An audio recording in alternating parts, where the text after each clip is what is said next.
Hi, welcome back. This is Rooney 207. For today, we'll discuss the top 10 ways to monetize League of Kingdoms by the developer N Plus from Singapore. It's a popular, massive online strategy city building game. This is a Web3 version of the Rise of Kingdoms. For the first one I have here, for land, you can either buy directly from the developer when they're available. Currently, it's not. You can buy it from OpenSeas or one of Polygon's marketplace, and from there you can start to earn through and invest through the program. So you can also participate in a LAN program that some of the alliances within your continent, they may put together a program that you can use your accounts and you can contribute your crystals, your weekly crystals, and then they'll be able to give you US dollars or pay you in some crypto. And then from there, you can take it and hopefully you can use it to buy your own land that way over time. The third item within land is the development. You can use your account, multiple accounts, and also others that either gather or contribute crystals to your land throughout the various continents. There are currently about 58 continents in the game, so you can do it through the land stack program. The second is streaming. You can earn some income that way a little bit. The third is the arbitrage. It's on the Ethereum network, so ETH Loca is the token of choice for the governance. Drago and Drago DST, that's coming in the near future. You can arbitrage those or you can buy and hold. The fourth one is by Yield Guild Game. They're the largest guild program out there, and they have various options that you can participate. We can go over that in more details. Currently, they have their third season. The fifth item is you can buy and sell resources and skins through the marketplace, and currently you can mint resources 3 times, I believe, every 8 hours, up to probably 10 million resources in increments.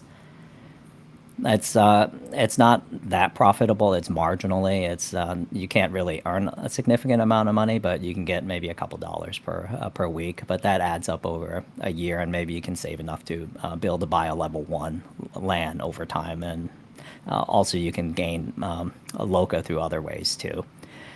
The sixth one, you can work as a W-2 or independent contractor, part-time, full-time for N+, and their community through Discord and other means, or work for as a developer as well. The seventh way is staking. You can stake currently Loca on your specific continent, and you can earn daily rewards from those. And if you happen to be one of the top 3, you can get 300 times or 3x the crystals, the daily crystals, and that's been a big rewards in terms of the spawn. So you don't have to activate the king skill and things like that. You can also receive potentially higher CBC, upcoming CBC rewards.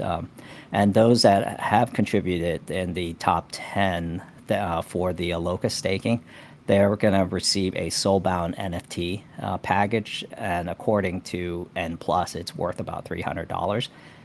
The only hurdle with this is it's a soulbound and you can't sell or trade it. So the only way that you can get some utility out of it is that they'll be able to provide a way that you can earn something outside of the just basically showing off, flexing that you've contributed, you're a top contributor. So hopefully there's utility in the future for that to encourage others.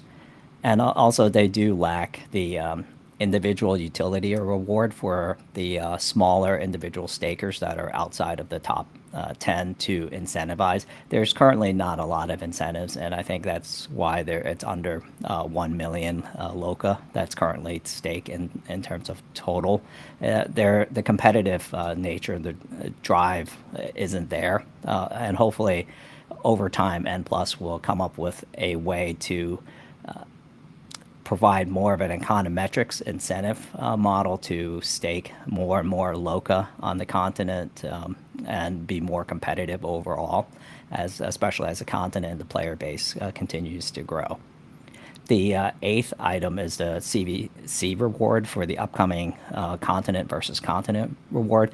You can get loca vouchers to various activities. I've covered that in the previous video.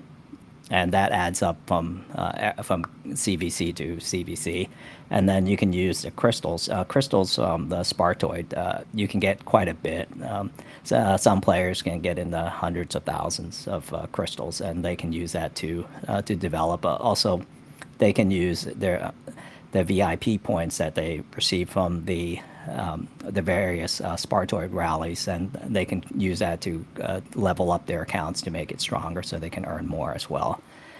The ninth item or way is for a player to sell or leverage their dragon eggs as they migrate from continent to continent. They can save those, the golden, red, and green dragon eggs, so they can do that. The 10th way is you can sell your account. Currently, there's not a seamless integrated marketplace. And I think in terms of Web3 crypto, there isn't really a seamless way for players to be able to sell their accounts. I think in the future, maybe they'll have better options with that. I'm surprised within the blockchain world, there isn't a seamless option for account selling like the traditional Web2 piece.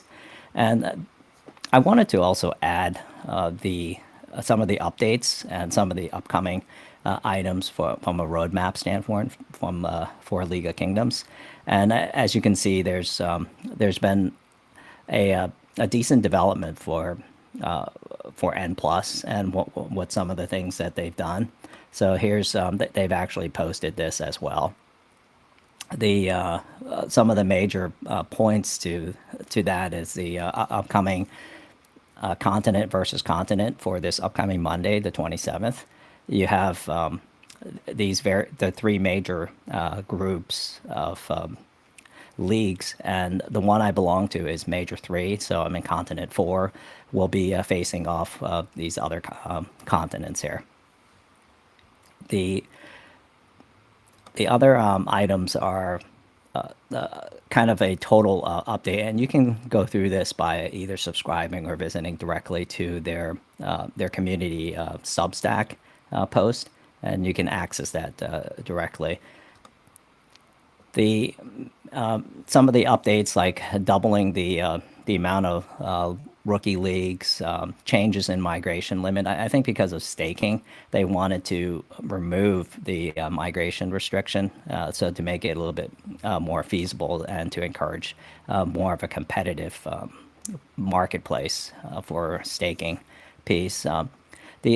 The other, let's see, the item for, they're going to offer a reward for capturing and holding basically winning the ancient temple at the end, because prior to that, the only reward that the continent would receive is that you would be upgraded to the next league.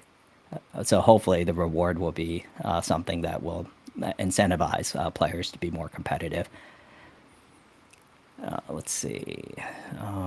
The other significant item is defending troop limit in the continent-to-continent objects increases to 3 million. So this is nice. And then they also add clashing. So hopefully it'll decrease the lag component of the battle and create a more positive and enjoyable gaming experience. I think this may work, and this is something I believe the player community had made the recommendation, so there was an upvote through the player community.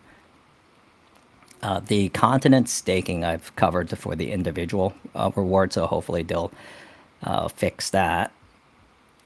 I think a new continent. I think that's pretty much it for all the 10 ways to monetize League of Kingdoms, and then I added a small update there just to catch everyone up to it, and have a wonderful day.